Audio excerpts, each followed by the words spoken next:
Welcome to Faith Fondue, a new podcast featuring me, author and speaker Haley DeMaria, and teacher and blogger Ann Strickers.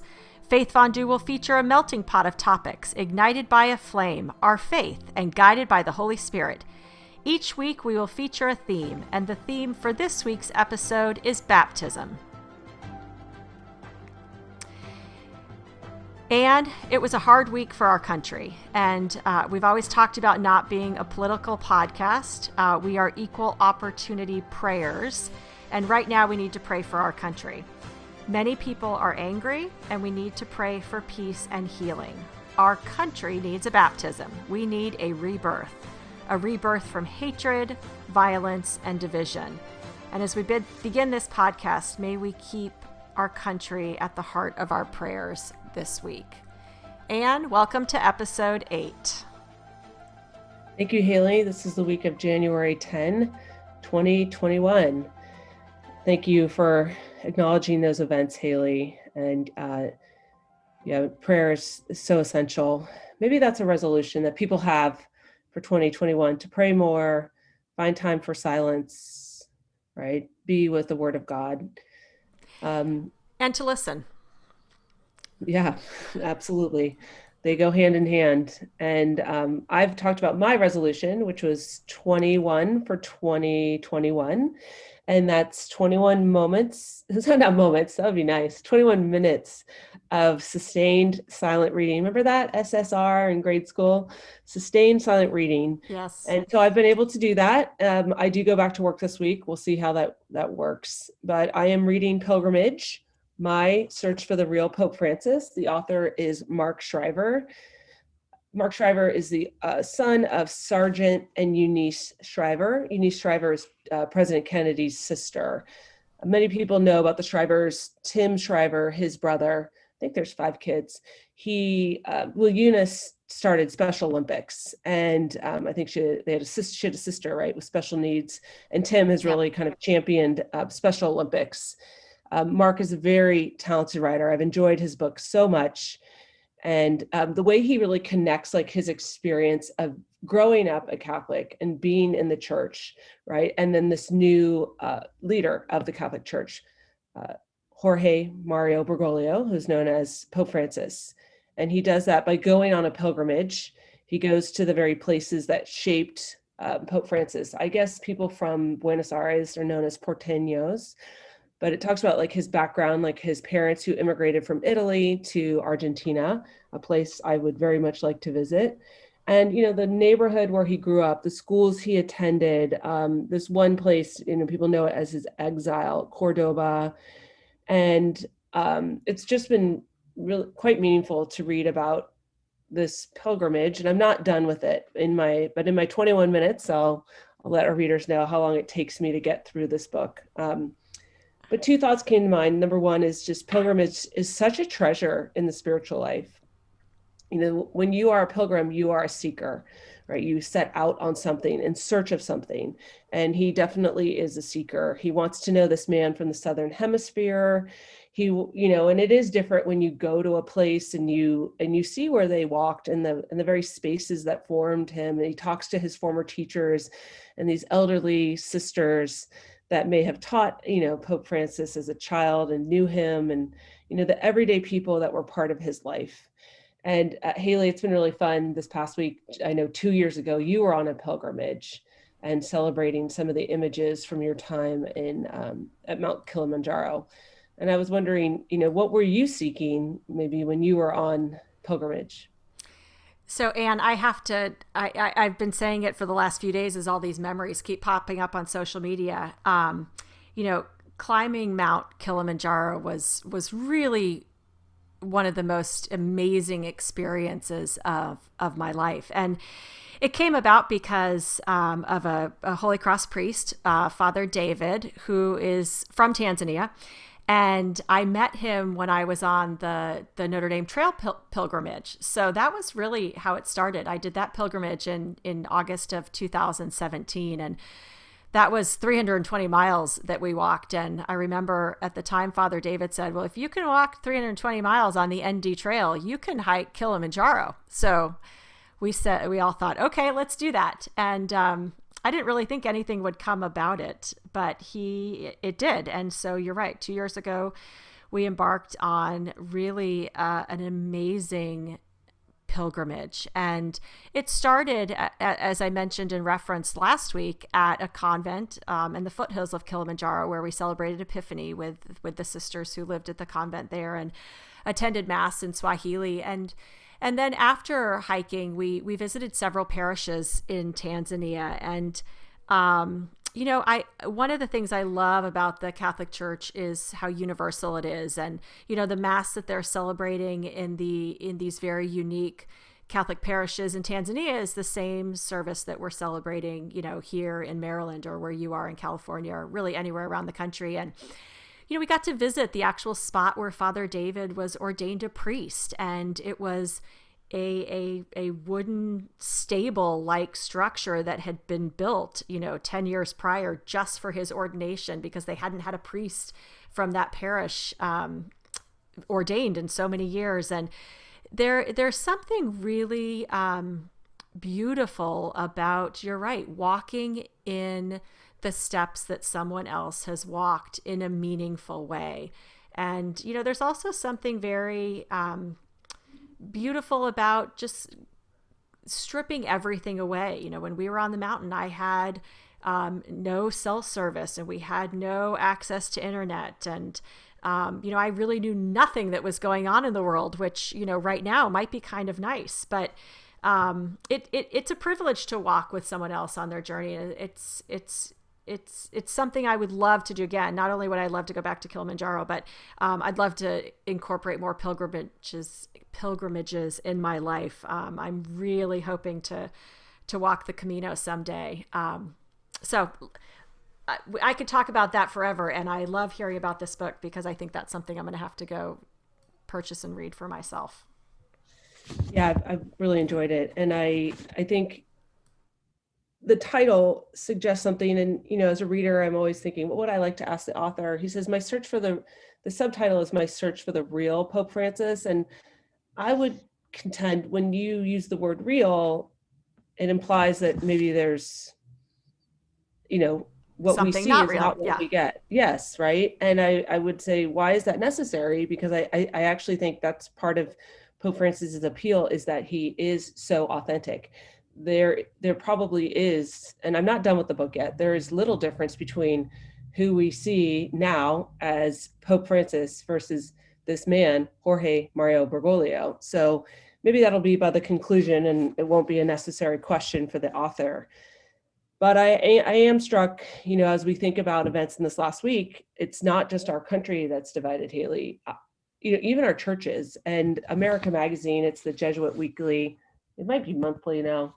I've read it for years. As an educator, that's part of what I read just to keep up with moral issues. One of the most commonly read articles in America this year was about Pope Francis, and it was entitled "Pope Francis's Critics Are Dividing the Church and Families, Including Mine," by Mike Lewis.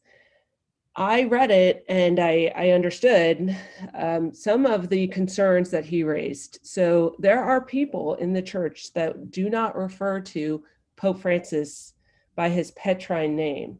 They refer to him as Bergoglio. So they're not even acknowledging him as Pope, which I find divisive and problematic. And so it's a reminder that our country's divided, but our church is divided. And it's, that word fracture is painful. And that's a hard, that requires healing, whether it's in our country, our church, families, whatnot.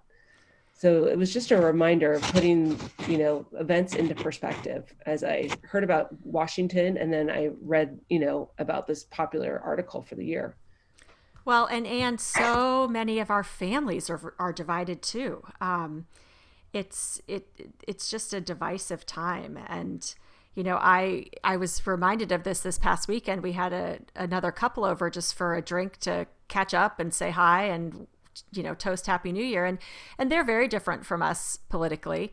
And we had a conversation for over an hour about the week's events and politics. And it was real, it was really interesting to me to bite my tongue at times, but to also listen and hear what they had to say. And I'm certainly not perfect, and I certainly think things I shouldn't and hear things and say things I shouldn't. But I was really struck and grateful for the opportunity to really talk to someone who thinks differently than me, and to hear what they had to say. I think listening has gone by the wayside. I don't think we're listening to each other. And I think, all of this divisiveness, when it starts in the home, and then, it is our religion, and we see it in our country. I do think one of the things we're missing there is the art of true listening. And again, that's just more for us to pray for.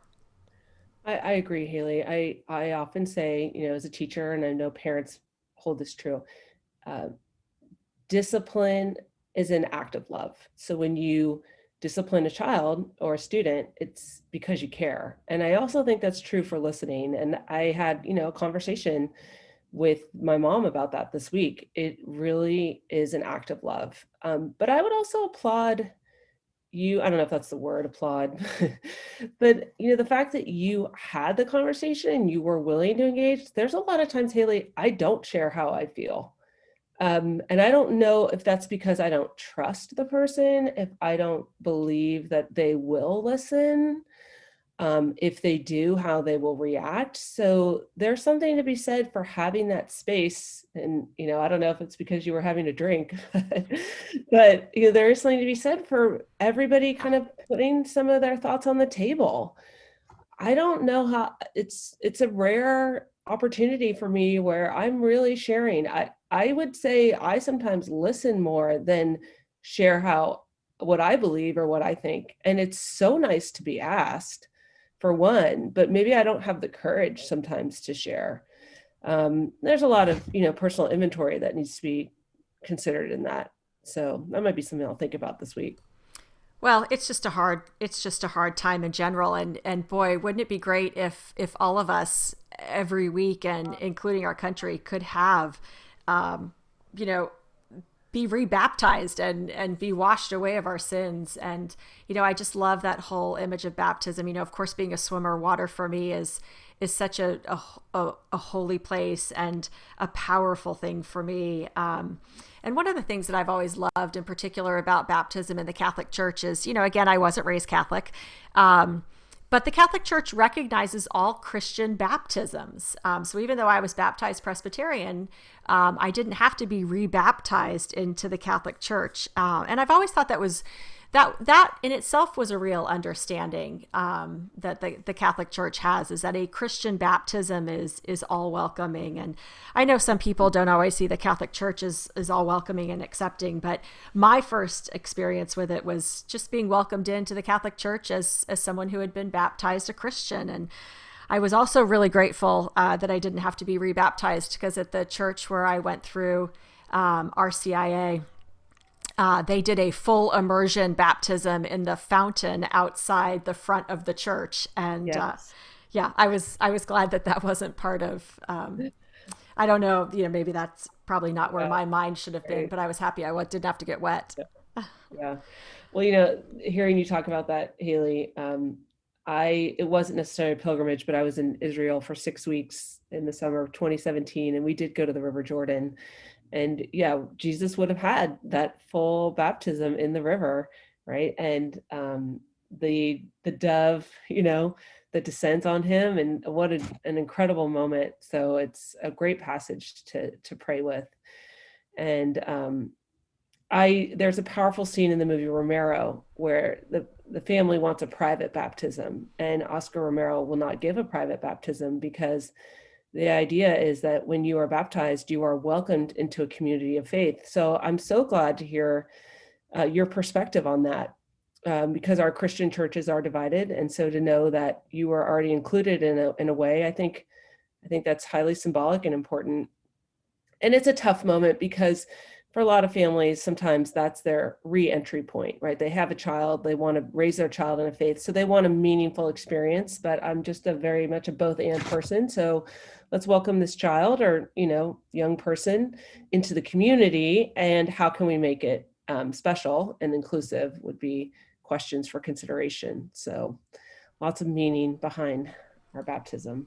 Absolutely. And certainly we all heard about, celebrating the Lord's baptism this week as we celebrated that at Mass on Sunday. And, moving into the spiritual stew, mine actually doesn't come from a gospel or a reading this week. It comes from a really special prayer that was said this past week. So I had the great privilege of giving a talk in person this week. So I speak, well, during over the past several months, I haven't been doing it as much as I normally do, and most of them have been online or over Zoom. But I was asked to speak to a women's group at our church, our parish, last week, and it was in person. There was about 70 women who did attend online. It was live streamed, and we can post that recording in our show notes. But there was about 20 or 30, probably 20 women who were in the sanctuary of our church. So all very spaced out, plenty of room there to be socially distanced. But I was so happy and so excited to be able to speak in person. That to me was really meaningful. But the most meaningful part of the evening for me was the closing prayer. So the woman who invited me to speak, she introduced me. It was a brief introduction, which was great. And then I spoke for about an hour. And then she stood up to give the closing prayer. And she had taken notes during my presentation. And her prayer was a compilation of her notes that she had taken. And she wove probably 10 to 12 messages from my presentation into her closing prayer. And it was, first of all, as a speaker, and you know this too as a teacher, Anne, at the very basic level, you're always so filled with joy and appreciation when you just know somebody listened to you. So first off the bat, she really listened to what I had to say, and that was just amazing. But the fact that she took my message, that she received my messages and then took what I had said and used those words into this really meaningful closing prayer was just awesome. It's probably one of the neatest prayers that I've had the privilege of hearing. So that to me was amazing. So I thank her for that prayer. We also heard today or this week during Mass talking about the Lord's baptism. The words "I understand," and certainly as Jesus was baptized and became human, he was coming so that he could understand us as humans and what that meant, what it means to be fully human. But for me, those words "I understand" are words that I speak all the time. There are two things that I say that are so powerful when spoken truthfully. One is I'll pray for you. There's such power in those words when someone says that they actually are praying for you. And the other phrase is I understand. The words I understand are so powerful when spoken truthfully. And I've seen that over the past couple of weeks too. I shared last week how there was a young girl who had scoliosis surgery, and we prayed to Saint Gemma together before she went into surgery. And I've been in touch with her and her mom as she's recovering this past week. And, a lot of what the mom is sharing with me is how grateful she is that her daughter has someone who understands. I certainly 100% understand what her daughter's going through. And she's really struggling because she doesn't. And her daughter is saying to her, "Mom, you just don't understand." And the mom knows she doesn't understand. And, so she's certainly filled with gratitude that there is someone who understands. But that level of understanding what someone else is going through is so powerful. And it even speaks back to, the book you were talking about, Anne, Mark Shriver, really understanding when you walk in someone else's footsteps, what that's like. So my spiritual stew this week is that level of understanding, and then the gratitude of knowing that someone understood what I said and incorporated that into a prayer. Haley, just hearing you speak, there was a time in my life where I really stopped saying I will pray for you. And I wrote an article about it because it wasn't true. I for some reason, and I think this is part of a life of faith is that you will go through times where it's not easy to pray for somebody, or you don't feel like it's authentic. And there was a shift. There was something that happened that shifted, but it was meaningful to think about that. Like you said, if it's sincere, those can be very powerful words. And so I think I did kind of an internal audit. Like there was a time where it wasn't sincere, so I did refrain from saying it, and I actually felt a void. For me not to say that to somebody was a loss, but it was, again, that was where I was at. And then when I was able to return to it, just what those words meant. And the second, your phrase, I understand, that's probably my favorite part when you gave the commencement address at Notre Dame. When you told the graduating class, you understood what it was like to lose a classmate. For them, it was Declan Sullivan. For you, it was your teammates. I thought that was so powerful. And those words really can be so meaningful. And I also think like there's times where we don't understand, and we shouldn't say it. Or what do you do if you can't say I understand? Because I don't understand necessarily what somebody might be going through, and I don't want to, or my experience might be different. So I don't want to like say it. And I think at that point, it's very easy. It's very real and very honest and very appropriate to say, gosh, I don't understand what you're going through. I always love to use the example of, when I was in the hospital in South Bend and I was, not able to walk yet and still dealing with paralysis and not able to be on campus and be with my friends. And someone I had gone to high school with, sent a note and wrote a letter and said, oh, well, I understand how you feel because I have the chicken pox and I can't leave my dorm room and go be with my friends at my fraternity house. And he thought he understood. I would argue maybe he didn't quite understand what I was going through, but he also said it honestly. He truly felt that way. As the person receiving those words, they don't understand, which I think it's very appropriate to say, I don't know what you're going through, but I'll pray for you. And those words we can always say honestly. Those aren't for us to judge because we can all pray, but we can't all always understand, and that's okay. I always say, for you collectively, not just you, but anyone listening, for someone to understand what I went through or what I experienced means they would have had to experience it too. And so in that sense, I'm very grateful when someone doesn't understand, as well. So it's okay to not understand, many times. Yes. Well, and we've talked quite a bit in the show about snark. I love that you make it a noun. Snarky remarks. One of my favorite writers, and he's great on social media, Jim Martin, Jesuit. He talks about no snarky comments. He uses that word all the time. So every time you mention it, I think of him. But in myself, I can get a little snarky when I'm the arbiter of you understand and you do not. And I place myself in that kind of arbiter judgment position. It's not a good position to be. So thank you for helping us navigate that. I understand, or I can only imagine, right? Or I don't understand. That those are affirming words. So thank you for that guidance. My piece of the spiritual stew is taken from the book. It's a story that Pope Francis shares. In 2015, he declared an extraordinary Jubilee year of mercy. A Jubilee year occurs every 25 years, but he decided to use a theme because he can. That's part of being the Holy Father. And the emphasis was on mercy.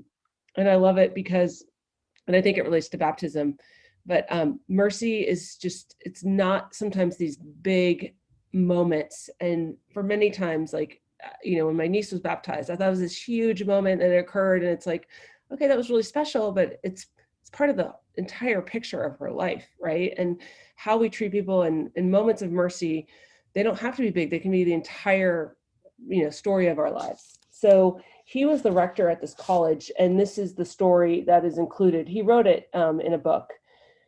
And he says, I remember a mother with young children whose husband had left her. She did not have a steady job and only managed to find temporary jobs a couple of months out of the year. When there was no work, she had to prostitute herself to provide her children with food. She was humble. She came to the parish church, and we tried to help her with Caritas, our charity. I remember one day, it was during the Christmas holidays, she came with her children to the college and asked for me. They called me, and I went to greet her. She had come to thank me. I thought it was for the package of food from Caritas that we had sent to her. Did you receive it? I asked. Yes, yes, thank you for that too. But I came here today to thank you because you never stopped calling me Senora. And that story is exactly how I want to think of mercy. The fact that, Pope Francis knew who this woman was, what she was about, her struggles and choices that she made, but he never stopped affirming her with the dignity of this title, whether or not it's deserved or not, right? The fact that she's a human being, he was going to affirm her. And I find that to be mercy. It's that simple act of acknowledging a person for their humanity and respecting them and for what they can be. And that's part of baptism, is that through this sacrament, we can be cleansed of our sins, and we can be reaffirmed. And it's not, even though it is a singular moment in our lives, it's an ongoing part of being a Christian, is that we can be renewed, we can be baptized. Well, and I think so many times we and others, especially, with everything going on, we forget that we are all sinners. And there's so much judgment that takes place, and I certainly judge and try to catch myself and stop doing it. But it's wonderful to have those examples of true mercy, of true acceptance, of true understanding that we are all made in God's image, and we are all worthy of not only his love, but his respect and that mercy and forgiveness, of knowing that, what God knows what's truly in our heart. Yes. So for our melting pot, kind of our takeaways, those are some good pieces of meat to chew on, I think. Those are some hefty ones. Yeah, I know. Our sinfulness, the snark that creeps up, all of it. Yeah. I am going back to work, so I haven't told people that that often, because we had an extra week of vacation, which was such a gift. This semester, I will be teaching moral issues. In the fall, I taught sports and spirituality, but not to worry, there's always tons of sports, even in a moral issues class. And this week, I will be presenting the students, though I'll include both of these articles in our show notes. The first one is, who should get the COVID vaccine first? Our answer must not neglect the poor and marginalized. So kind of looking at the distribution of this vaccine. And when I decided to teach this article, I thought, there's so much talk right now about how we're not getting the vaccine out to people. And granted, it's very frustrating, but I don't want us to lose sight of the fact we have the vaccine, and we are getting it into the hands of people. And I know, again, it's not as quickly as we would like, but thanks be to God that we have a vaccine, and different parts of the world are using different ones. And we are, this is a collaborative effort, and we have to stay positive and hopeful in that. Absolutely. And it's a great reminder of two things. One, from a scientific standpoint, this is actually extraordinarily fast to have a vaccine come to market. So while it may be very slow and frustrating for some people that it's not being rolled out that way, scientifically, while it's very safe, this is extraordinarily quick. But it also is a great reminder, as I was listening to you talking, of the fact that our timeline is not always God's timeline. And we have to trust that he knows what he's doing, or that God knows what is needs to be done. And we just have to trust the timeline. I am very guilty of that. I like things when I want them. But so that is one of my takeaways, is to trust that my timeline doesn't always work. And, that's a great conversation, because one of the important parts in ethics is science and religion, right? And how, a scientist might hear that, or like a legislator might hear that and be like, well, this timeline is about human choices, and right, and that's what ethics is about. So like, this part of the article says, our answer must not neglect the poor and marginalized. That is mercy right there. So does that mean that prisoners get the vaccine? Does that mean homeless folks get the vaccine, and when? These are important questions. So I'm excited to have that discussion with young people. And, one thing I always do just to have fun at the beginning of class is I begin with like kind of a harmless question, because, you might have strong opinions on some of that and we have different perspectives. But one question I had for my students in December was Hawaiian pizza, yes or no? You should have seen the reactions. Oh my gosh. I thought that was a no-brainer. It's so good. Come on. Pineapple on your pizza. That's exactly why people hate it. But I was going to say that's also a very divisive question as well. A house divided, pineapple, Hawaiian, yes or no? Or this week I had an event that I think will resonate, or maybe not, because I would dare find a listener who spent more time in the dental chair than me. So if you have not spent time in the dental chair, this might not resonate with you. But I get my teeth cleaned 4 times a year. So I thought, wow, I feel like I was just at the dentist, but it's time for another cleaning. That's every 3 months. And I go in and I'm called in and I sit down in the chair, and the woman that calls me in, I was like, oh, Fadwa, what are we doing today? Because she doesn't clean my teeth. She's the assistant to the dentist. She's like, well, we're getting a crown. And I thought, oh, that's right. And she's like, are you okay with this? Like, are we ready? And I said, it's fine. Let's just do it. And it prompted the question, is it better to know or not know? So I've had several crowns. At this point, if I know before I'm going in for the crown, there's a certain amount of anxiety, anticipation of what they're going to do, because like I break it down in my head. This is what they're doing to my tooth. This is what my gum line will feel like. I have to say, for myself, and it might not be for everybody, I am better in the I don't want to know camp. This was an accident, so I probably will know in the future, but it certainly took away some of the anxiety. Oh, for sure. And actually, that'll be a fun question to see for people to respond to. In my house, I have some want to knows and some don't want to knows. So yeah, that is a good one. And that people have very strong opinions about that as well. Well, and I'll ask my students, like, some, I'll be getting the vaccine, hopefully second tier as a teacher. Do you watch the needle? Like, do you want to know? I always look away. I don't want to know. That seems like a smaller group of people that, then there's no surprise of like when it's going in, but do you want it? No, I am definitely a no needles person. It may be surprising to people who know my medical background or history. Most people, if you know me, know it's pretty comprehensive. But boy, needles make me very faint feeling. And I've been, so I do not like the needles. No. So I will not be watching. I will get the vaccine, but I will not watch it go in. Right. Good choice. Agreed. So I think there's so much to think about this year, and this week. And I think one of the most important things we can take away is to really walk away with an understanding that we can listen to one another and that we are all sinners. And we are not always all right, and we are not always all wrong. And,